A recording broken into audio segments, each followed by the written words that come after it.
Odeeffannoo maddeen alaatti argannetti yoon darbuu Pirimeer Liigii Ingilaandii tapha torbee 25ffaatiin kaleessa Anfield Rooditti diraamaa daqiiqaa xumuraatiin guutame Manchester Cityin goolii 2-1 Liverpool injifateera. Tapha boqonnaa duraa Manchester Cityin dhibbeentaa taphaatiin caalee kubbaas gara goolitti yaaluudhaan irra caale kanaani boqonnaa duraa kilaboonni lamaan goolii osoo walirratti hin galchiin 0-0dhaan kan isaanii baanii taphattoonni sarara fuulduraa sadeen kan Manchester City Erling Haaland, Omar Marmushii fi Antoine Semenyoon boqonnaa dura sarara ittisaa kan Liverpooliif akkasuma Alisson Becker goolii egaa kilabichaa qoraadha kan isaan turan qormaanni isaanii garuu hangas mara bu'a qabeessa hin turre kan boqonnaa dura caalmaa taphaa fudhatan malee carraa ifa ta'e yookaan goolii galchuudhaaf salphatu uumuudhaaf peenaalitii keessatti rakkataadha ture. Manchester City gama Liverpooliin boqonnaa dura dhiibbaa uumuu hin dandeenye kubbaa kallattii sirrii eegde takka qofa yaale Liverpool boqonnaadhaan dura ta'us boqonnaadhaan booda gareen Arne Slootiin leenjuu Liverpool carraa cimaa yookaan immoo dhiibbaa cimaa uumaadha kan isaan turanii Mohamed Salah, Hugo Ekitike, Florian Wirtz, Dominic Szoboszlai dabalatee taphattoonni kunneen dhiibbaa uumaadha kan isaan turanii irra deddeebiin Donnarummaa qoraadha turanii sarara ittisaa Manchester City tasgabbii dhoowwaa keessa kan isaan turan daqiiqaa 74ffaa irrattis rukuttaa sarara peenaalitii argataniin yookaan yoo xinnaate meetira 27 kan ta'urraa rukuttaa adabbiidha Liverpool argate kan rukuttaa rukutuudhaan yookaan dhiituudhaan barate Dominic Szoboszlai iddoo kanarraa isaa fi dhaabbii ta'eera jechuun ni danda'ama. Kubbaa kana fageenyarraa goolii galcheen Donnarummaan homaayyuu gochuu hin dandeenye goolii kana akkuma dhaabbatetti hafe jechuun ni danda'ama. Kiyyoo keessa erga buuseen booda Liverpool taphicha injifate jedhamaatiin ture. Sanaan booda sirra deddeebiidhaan gara sarara peenaalitii Manchester City deddeebi'aadha ture. Liverpool daqiiqaan xumuramuudhaaf yeroo jedhutti keessumattuu Manchester Cityin akka carraa ta'ee carroomaa ture gara xumuraatirra jechuun ni danda'ama. Daqiiqaa 6 hafe xumuramuudhaaf taphni idileedha. Daqiiqaa 84ffaa irratti kubbaa Erling Haaland mataa isaatiin itti bu'ee gara keessatti Bernardo Silvaadhaa fi mijeessee kenne. Bernardo Silvaan daqiiqaa 84ffaa irratti galchee tokko qixa kan isaan taane. Sanaan booda Manchester Cityin taphicha injifachuudhaaf irra deddeebiin gara duraatti dhiibbaa uumaa yeroo turetti Maatiyaas Nuunes irratti balleessaa Alisson Becker hojjeteeni Manchester Cityin peenaalitii argate. Peenaalitii kana Erling Haaland galchuudhaan goolii 2-1 Manchester Cityin dursuudha eegalee. Sanaan booda daqiiqaa dabalataa kennamte keessatti humna dabalataa ta'uudhaaf fakkaata. Alisson Becker iddoo isaa gadi lakkisee gara sarara peenaalitii Manchester Cityidhaa keessa taphattoota Liverpool gargaaruudhaaf goolii dabalataa galchanii injifannoodhaaf kan isaan yookaan immoo qixa ba'uudhaaf kan isaan itti yaalan kana gargaarsaaf dhufe fakkaata. Alisson Becker gara duraatti yeroo bahetti kubbaa deebisanii taphachuutiin Manchester Cityin jechuudha. Raaya Cherkii fi Erling Haaland waliin fiigaa turanii Alisson ba'uusaa wal qabatee Cherkiin kubbaa kana gara keessatti dhiitee yookaan immoo fageenyarraa kiyyoo duwwaa turte keessatti dhiituudhaan gooliin galtus wal qocholloon fiigichi Erling Haaland fi Dominic Szoboszlai gidduu tureen.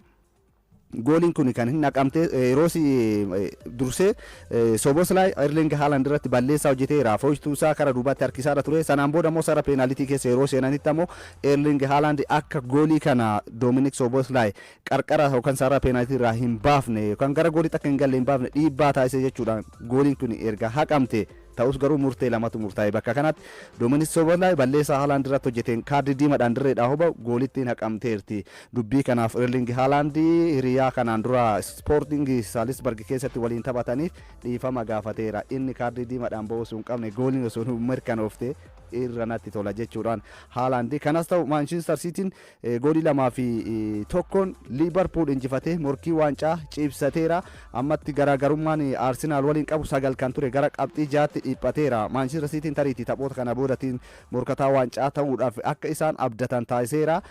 Tariitii injifannoon kun Manchester Cityidhaaf erga bara 2021 gara Anfield Road imalanii yeroos Jurgen Klopp yaalatti yeroo Manchester Liverpool durfamaa ture yookaan leenji'aa turetti injifatanii booda waggaa 5 booda garas imalanii kan isaan Liverpool irratti injifannoo galmeessanii yeroos deeggartoonni isin turre dirree keessa qofaa isaanii Liverpool qofa injifatan jechuun ni danda'ama. Bara 2003 ture Liverpool dirree isaanii duratti Manchester Cityin kan iddoo deeggartoonni jiranitti Liverpool injifate. Waliigala garuu kaleessa Liverpool waan baay'ee baay'eedhaan Manchester City dhaan mo'atame waggoota 89 booda dhaqaa galaan erga bara 1936-37 as tapha dhaqaa galaatiin dirree fi dirreen ala Manchester City dhaan kan isaan injifatamanii kanaan alatti Liverpool yeroo kanatti dorgommii Awurooppaatiin ala ta'uudhaaf yeroo itti dhiyaate keessumattuu Champions League Awurooppaatiin sadarkaa ja'affaa irratti argama. Manchester United qabxii 5 Chelsea dhaan qabxii 4 kan inni caalamu Liverpool jechuudha. kun Arne Slot bara shaampiyoonii ta'aniin booda bara itti aanu qormaata jabaa isaan mudate jechuun ni danda'ama. Jijjiirraadhaan maallaqa baay'ee baasuun isaanii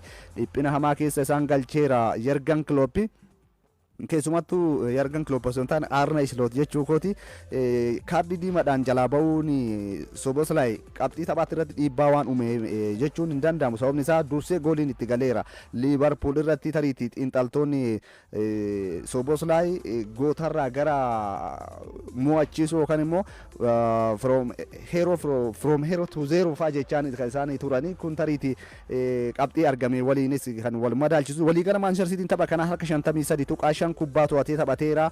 Yeroo 17 gara goolitti yaalee 7 kallattii sirrii kan eeggatteedha. Liverpool kubbaa 15 yaale keessa 4 kallattii sirrii kan eeggatteedha.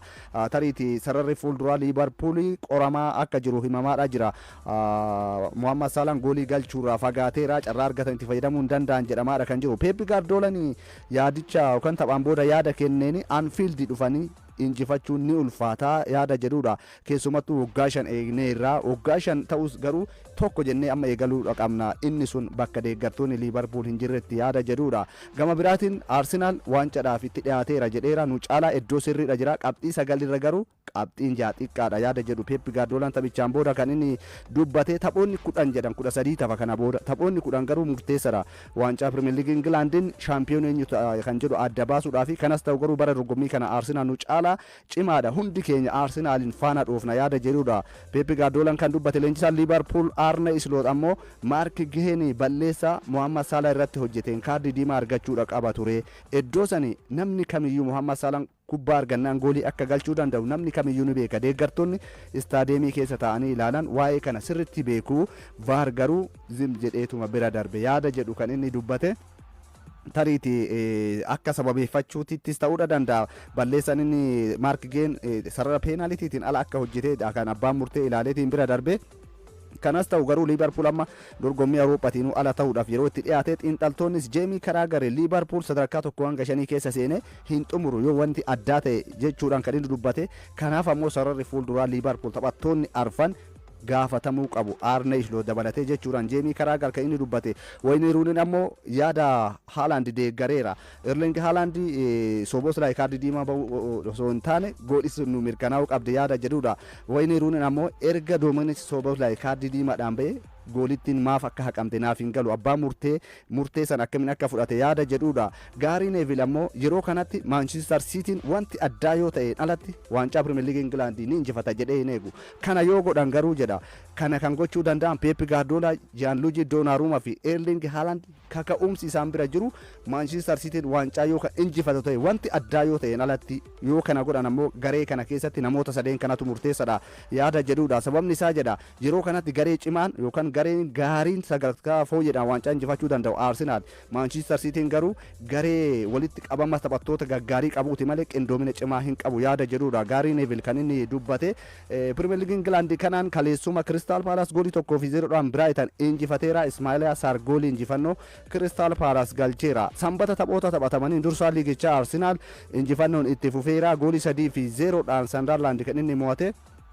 Tapha kanaan keessumattuu Arsenal dhibbeentaa taphaas irra caalee taphataadha kan inni ture. Garuu jalqaba ittisa darbuudhaaf kan Sunderland bira darbuudhaaf rakkatus Martin Zubamendin goolii hawwattuu galcheen daqiiqaa 42 irratti Arsenal akka dursu kan inni gargaare. Sanaan booda jijjiiramee kan seene Victor Gyökeres goolii 2 daqiiqaa 66 fi daqiiqaa dabalataa 93 irratti galcheeni Arsenal injifatee qabxii 56 Premier League England dursuu kan inni itti fufee. Manchester United goolii 2-0dhaan Tottenham injifatee Michael Carrick jalatti taphoota 4 walitti aansee injifachuudhaan imala dorgommii Awurooppaadhaa argachuudha kan inni itti cibsate keessumattuu tapha kanaan olaantummaan Manchester United erga Romeroon kaardii diimaadhaan jalaa ba'ee fudhate Manchester United gahumsa deebuu isaa kan ittiin mirkaneessedha. Biriyaan Imbeemuu fi Bruno Fernandes goolii injifannoo kan Manchester United galchaniiru qabxii 44 sadarkaa arfaffaarratti argama Manchester United.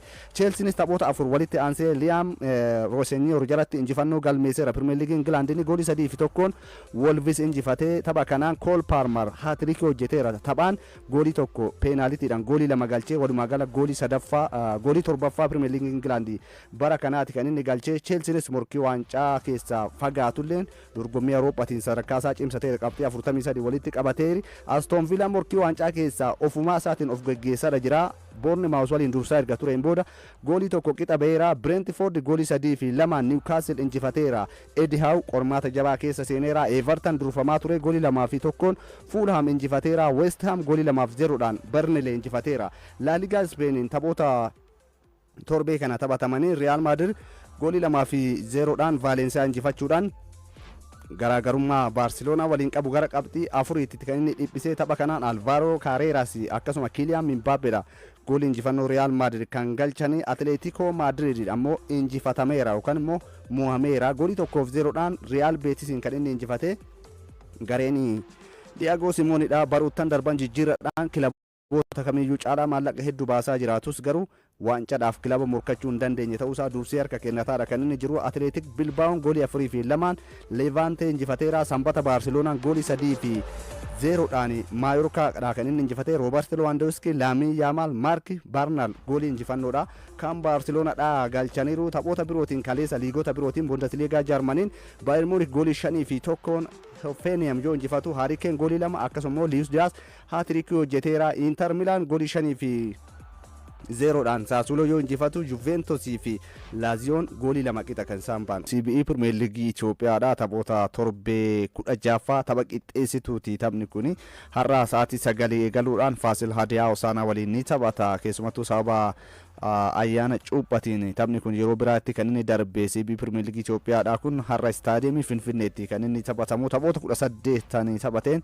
qabxii 33 walitti qabachuu sadarkaa arfaffaarra kan jiru Faasil har'a yoo injifate marsaa tokkoffaa yookaan walakkaa liigichaa hanga torbee 19ffaatti jiraniin sadarkaa tokkoffaadhaan liigicha tariitii morkii waancaatiif sadarkaa tokkoffaan xumuruudha kan inni danda'u. Hadiyaa Hosaanaan ammoo qabxii 21 kan inni qabu sadarkaa 15ffaarratti argama. Yeroo ammaa torbee darbe qixa bahuu isaanii yaadatama. Torbee xumuraa isa 19ffaadhaanii sadarkaa 11ffaatti ol siquudhaaf carraa qaba. Qabxii isaa 24 gaatee kilaboonni kunneen lamaan torbee 19ffaadhaan Faasil Madiin Itoophiyaa waliin goolii malee qixa yoo bahu. Hadiyaa Hosaanaan ammoo Machaal waliin goolii tokko qixa bahuudhaan kan isaan walitti dhufanii liigichaan kilaboota goolii muraasa keessummeessan keessaa Faasil goolii 7 qofa itti galuudhaan bara kana morkataa waancaa olaanaadha. Keessumattuu goolii taphoota liigichaa goolii 13 taphoota 13 goolii hin keessummeessine Faasil hangam ittisa jabaa akka qabu tapha ittiin mirkaneessedha. Inumaayyuu tariitii torbee darbe osoo qixa bahuu baatee Madiin Itoophiyaa waliin carraan inni garaagarummaa qabxii 3tiin sadarkaa tokkoffaa ta'ee tapharraa yoo injifate xumuruudhaaf qabu olaanaadha kan inni ture. Har'a injifannaan kanas ta'u garuu qabxii isaa 36 gaatee sadarkaa tokkoffaadhaan kilaboota akka Buna Sidaama, Hawaasa qabxii 35 qaban Nageellee Arsiifaa caaluudhaan sadarkaa tokkoffaadhaan marsaa tokkoffaa kana xumuree marsaa lammaffaadhaan waancaadhaaf kan itti of qopheessu ni ta'a. Faasil ergaa torbee 14ffaadhaan Buna Itoophiyaatiin mo'ame tapha tokko qofaadha kan inni mo'ame. Sanii asitti kanneen taphoota 8 qixa ba'e 8 injifatee 9 qixa kan inni ba'e. tokkoon qofa kan inni mo'atame goolii 7 qofa kan itti galee ittisa jabaa garee qabu kana waliin Hadiyaa Hosaanaan har'a akkamiin morkata kan jedhu sa'aatii 9 eegalee deebii kan argatu ni ta'a. Dorgommiin madaallii sagantaa leenjii guddattoota kan Itoophiyaadha umrii 15 gadi kaleessa magaalaa Adaamaa itti dorgomuu kan inni eegale karoora mootummaan gama ispoortiitiin milkeessuudhaaf qabate galmaan gahuudhaaf guddattoota irratti hojjechuun murteessaa akka ta'e kan inni himame. Dhimma kanarratti Girmaa Bayyanaa waan qindeesse qaba. Hordofneet walitti deebina. bara darbee guddattoota umurii 17 gadii waliin morkachiisuun Walaayittaa Sooddootti kan dorgome sagantaan madaallii guddattoota Itoophiyaa bara kana immoo qopheessummaa Oromiyaatiin magaalaa Adaamaatti guddattoota umurii 15 gidduutti dorgomuu eegale.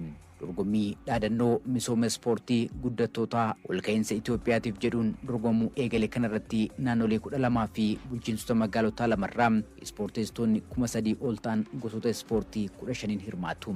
Waltajjiin kun dorgommii guddattoonni egeree biyyaa ta'an gahumsaa fi dandeettii isaanii madaaluuf isaan gargaaru qofa osoo hin taane boruuf kaayyoo qabaatanii akka hojjetaniif isaan onnachiisa. Dorgommiin akkana qophaa'uun isaa guddattoota akka tireeningii seeraan hojjetanii fi egeree isaanii ifaan karooraan akka tireeningii hojjetan gargaaree yaala. Majammaariyaa kuwaaslee tukurat eenaayilum ansataw nabbar. Kana dura kubbaa taphachuu fi hangas mara xiyyeeffannoo hin kennu ture. Amma garuu carraan akkanaa jiraachuu isaan maatiinis nuuf hayyamanii haala nuuf mijeessaniiru. Dorgommiin kun biyya keenyatti beeksisuudhaaf nu fayyada jechuudha. Akkasumatti itti cimnee maqaa keenya waamsisuu dandeenya. Majammaariyaa indiyaana tuudaddar buzuum አይኬድም እኛ ጋር ማለት ነው. Kana dura nu biratti dorgommiin akkanaa hin baratamne kun carraa nuuf uumeera. Iddoo hundatti bifa wal fakkaatuun dorgommiin akkanaa osoo jiraate gaarii. ሁሌም ቢኖር እንላለን እኛ. Dorgommiin guddattoota hirmaachisu jiraachuun dhimma murteessaa ta'us umurii sirriidhaan hirmaachisuun ammoo kaayyoo qabame milkeessuudhaaf dhimma filannoo hin qabnedha. Dorgomtoonni kun osoo asin dhufin dura sadarkaa naannootti gadi bu'anii umuriin jala sirriitti ilaalamee kan jiru. Naannoowwan hundarra deebi'ame jechuudha. Kana keessas immoo adda baanii kan dhufan yoo jiraate kan ta'e tokko daataabeesii qabna. Daataabeesii keessa maqaan jira, umriin jira, galeetii kan jiru. Ni lammaffaan immoo kana keessa bahanii immoo kan asitti dhufan yoo ta'e asittis ni madaalamu jechuudha, ni ilaalamu jechuudha. Sadarkaa inni har'aa itti geessine cheeggoonee rakkoo umuriidhaan kan wal qabatu yeroo adda addaa mul'ataa ture. Hamma danda'ame ni salphifnee hojii gurguddaan kan jiru. Gara fuulduraatti rakkoo kana hiikuudhaaf dijitaala jalqabnee kan jiru. Ani tokko yeroo hundumatti tokkoffaa ba'uun barbaada. Kaayyoon kiyya akkuma har'a naannoo bakka bu'ee dorgomutti biyya kootti biyya biraa irratti dhaqee waamsisuu. Bara darbee guddattoonni sagantaa madaallii irratti hirmaatanii gahumsa fooyyee mul'isan carraa akaadaamii argachuu kan jiran deetaan ministeera aadaa fi ispoortii obbo Makiyyuu Mahammad bara kanas gahumsa agarsiisan irratti hundaa'uudhaan ni filatamu jedhan. Asirratti immoo guddattoota ciccimoo ta'an gama kubbaa miilaatiinis gama atileetiksiitiinis gama ispoortiitaanis ni filanna jechuudha.